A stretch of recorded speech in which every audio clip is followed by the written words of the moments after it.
João capítulo 15, verso 1. Disse Jesus: Eu sou a videira verdadeira, e vós são os galhos. Vós são os ramos, ou vós são as varas. E ele disse: O meu Pai é o lavrador. O meu Pai é o agricultor. O meu Pai é o cuidador da terra, o zelador da videira, o zelador da vinha. E o meu Pai observa todo galho, todo ramo que não produz fruto. Ele corta fora da videira, para que aqueles que produzam mais ainda. Deus, ele quer a produção dos frutos da videira. Shomonoria Geba Subidelai. Aonde está a produção do fruto da videira? A videira tem que produzir fruto. Sabe o que o Senhor viu na beira do caminho? Quando ele teve fome, ele avistou uma videira, mas ele procurou fruto naquela videira. Ele procurou fruto entre os seus ramos, virou seus galhos, mas a videira somente tinha folhagem, mas fruto nenhum. E então ele disse: nunca mais nasça fruto de ti. E então a figueira imediatamente se secou. Mas ele diz, João capítulo 15, do versículo 1, ele diz: Eu sou a videira verdadeira. A verdadeira. A videira verdadeira. Vocês são os galhos, os ramos. Então vocês que antes de ser galho e ramos, vocês eram jambuzeiros, vocês eram árvores braba, vocês eram árvore daninha, erva daninha, mas vocês foram enxertados na videira, e depois de enxertado na videira, passaram a receber a força da videira. Toda a força da videira passou para os seus galhos. E então, agora nós podemos produzir o fruto do Espírito Santo.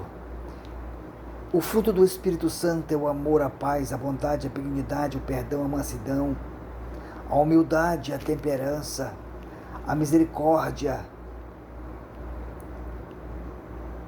a justiça, a verdade, o fruto do Espírito Santo. E quem está responsável a produzir esse fruto são os galhos da videira. Porque força a videira tem. A videira está em muitas águas. A raiz da videira habita em profundas águas, mas os galhos enxertados não quiseram produzir os frutos. E então eles sufocaram aqueles que estavam produzindo fruto.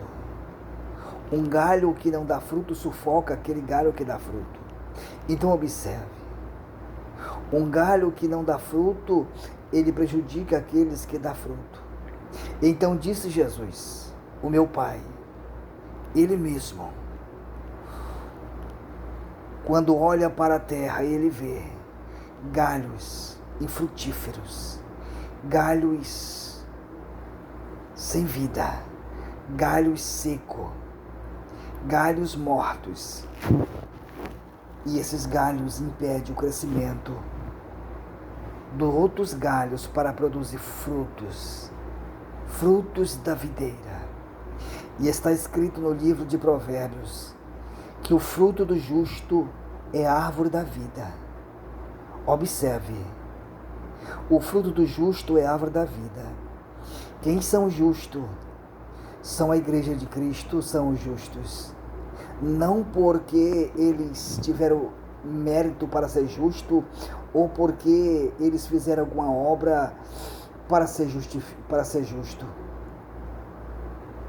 Eles foram justos pela fé.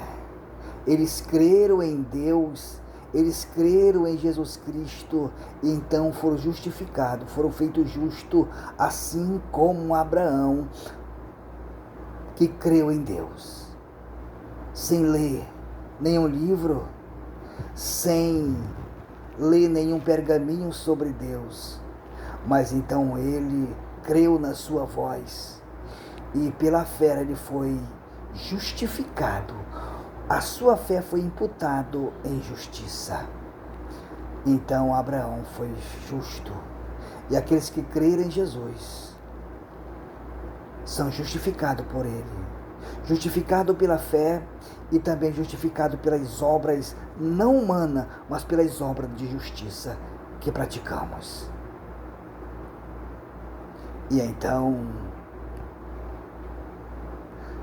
produzimos o fruto da vida. Frutos da vida. Então no jardim do Éden estava lá a árvore da vida. Adão comeu do fruto da árvore da vida? Sim, comeu, porque Adão até então era eterno. Até então Adão era imortal. Até então a morte não existia. A dor, a enfermidade, o sofrimento, ele não existia no mundo. E Adão era imortal. Adão era superior à morte. Adão era superior ao inferno, ao Satanás e a todos os principados. Adão era superior. Ele era a lâmpada do eterno na terra, a luz de Deus na terra. E então, na desobediência, Adão que caiu. Não foi o diabo que ganhou poder, não foi o diabo que subiu acima de Adão. Apenas Adão caiu da posição e foi para debaixo dos pés de Satanás. Satanás nunca recebeu o poder para afligir o homem. O homem que entregou para ele e se colocou debaixo dos seus pés, desobedecendo a Deus e dando ouvido à sua voz. E então está escrito: a árvore da vida foi proibida imediatamente. Deus disse: cerque a árvore, coloca anjo, retire daqui para que não coma e ele viva eternamente no pecado. Porque se comeres, viverão eternamente. E então a árvore da vida foi tirada, foi ocultada dos seus olhos. Mas hoje, observe verdes as árvores da vida. Nós estamos enxertadas na árvore da vida e nós estamos produzindo árvores da vida, porque o fruto da árvore, o fruto do justo é a árvore da vida. Então nós estamos enxertados, o fruto da videira, dos galhos que é produzido por nós. O fruto que nós produzimos é fruto da árvore da vida e a semente que está dentro do fruto, ela nasce e cria outra árvore da vida. Então, frutos produz árvores da vida. Nós produzimos fruto do Espírito e então produzimos árvores da vida. Glória.